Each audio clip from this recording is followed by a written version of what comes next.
duhet.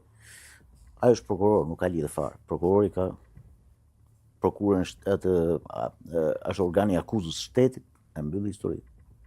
Tani, u ndrua lideri i Shqipërisë SPAK-ut. Ke ndonjë pritshmëri ndryshe, qoftë për mirë apo jo, për mirë? Unë apo është thjesht një vazhdim? Unë mendoj që do jetë vazhdimi natyrisht edhe ndikimit ndërkombëtar, por edhe ndikimit civil qytetar me SPAK-ut. Shumë thonë ose pyesin ose vënë pikpyetje veprimtarinë e SPAK-ut duke u referuar mos po themi goditjes në asnjë lloj forme të kryeministrit Rama përballë një skandaleve të qeverisë së tij. Çfarë qëndron pas për shembull mos thirrjes së kryeministrit në SPAK, fakti që ai është në pushtet dhe është një rregull i pashkruar që vetëm kur bëhesh ish goditesh? Apo jo domosdoshmërisht? Jo domosdoshmërisht, por që të goditet kryeministri, gjërat duhet të shkojnë, duhet merren me radhë.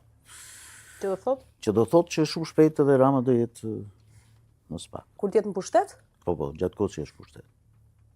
Për dosjen me Gonigol apo s'ka lidhje për cilën? Për gjitha dosjet. Okej.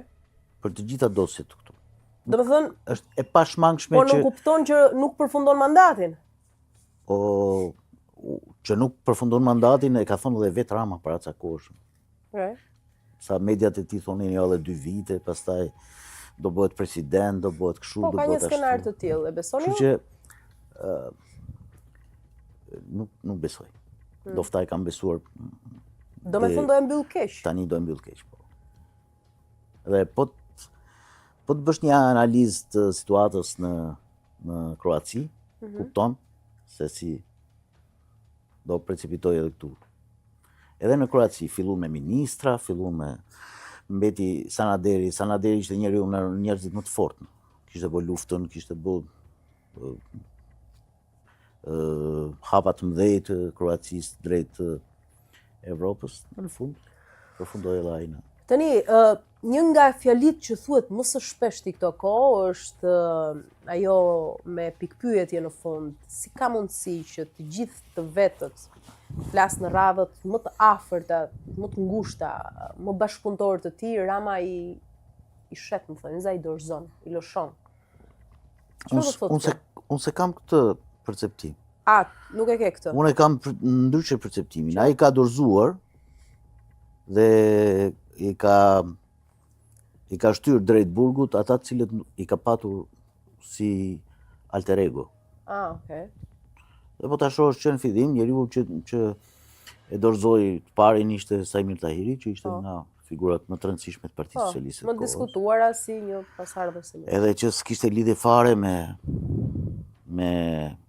se nuk se ai u dënua për çështjet që kanë bëjnë, u dënua për një çështje në Itali, pra ishte jashtë çdo lloj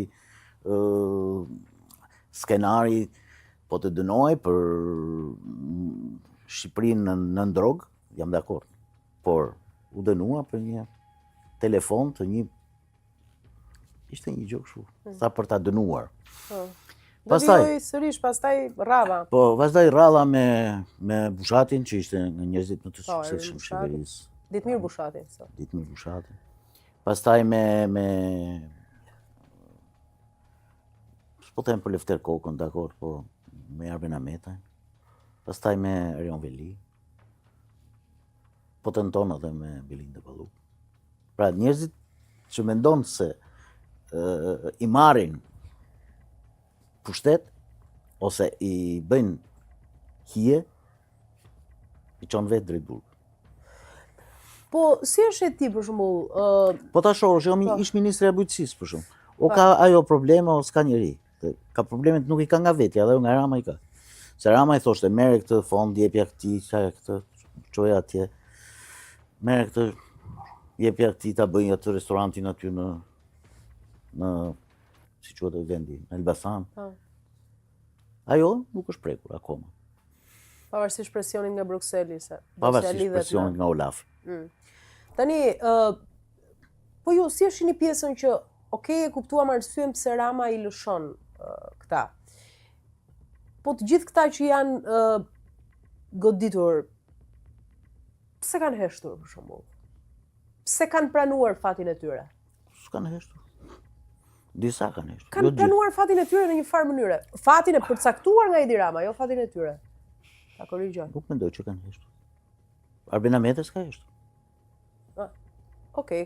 Ka dhënë disa intervista që... Velia nuk ka heshtur. Pavarësisht, ajo është në burg. Ne nuk presim më shumë nga një person që është në burg. Fakti që shkojnë gjykatë kushtetuese u përballë dhe foli po ta dëgjosh me vëmendje fjalimin e Veliet, nuk është heshtje. Është fjalë dhe fjalë fort. Dhe përfundon me rezistencën e Belinda Ballukut.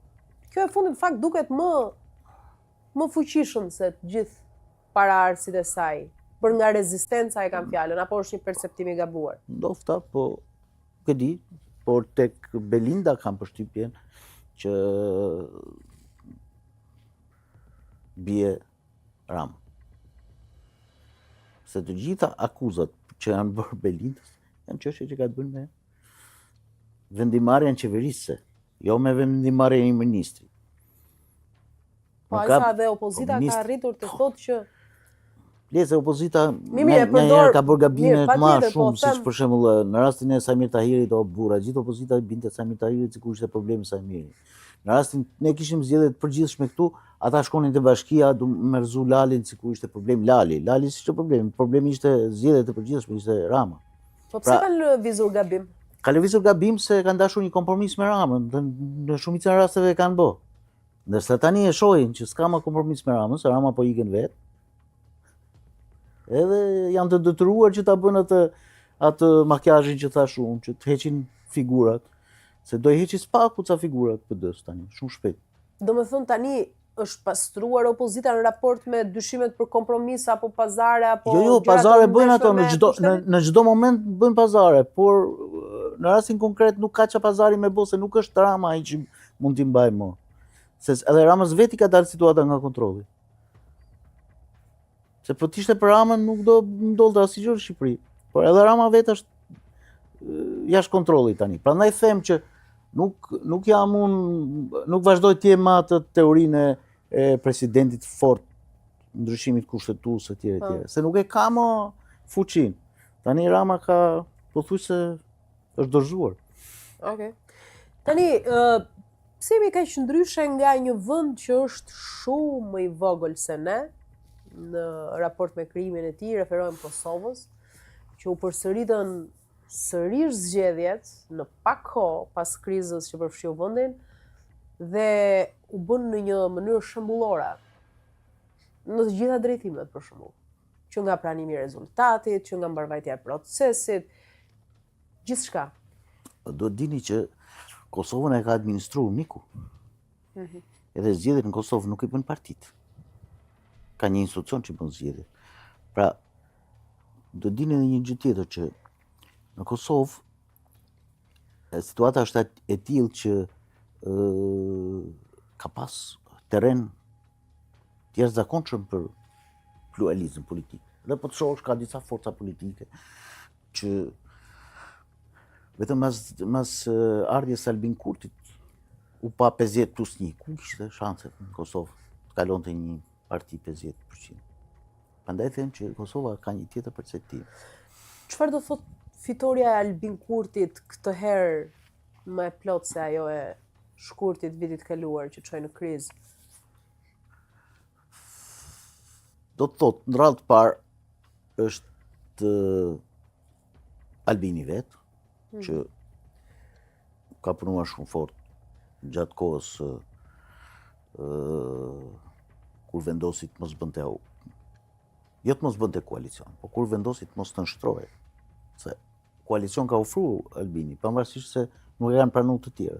Të tjerët u bashkuan gjithë bashkë për ta mposhtur dhe nuk e mposhtën dot, pasi ai fitoi më tepër se sa dhe kjo ishte logjike. Po ta shohësh. Pse ran partitë e opozitës? Kishte pritshmëri më të larta për shembull, të paktën për PDK-n. Referuar lëvizjeve të fundit nga protestat, nga solidarizimi me ato që po ndodh në Hag, etj. Etj. U perceptua një rritje paraprakisht.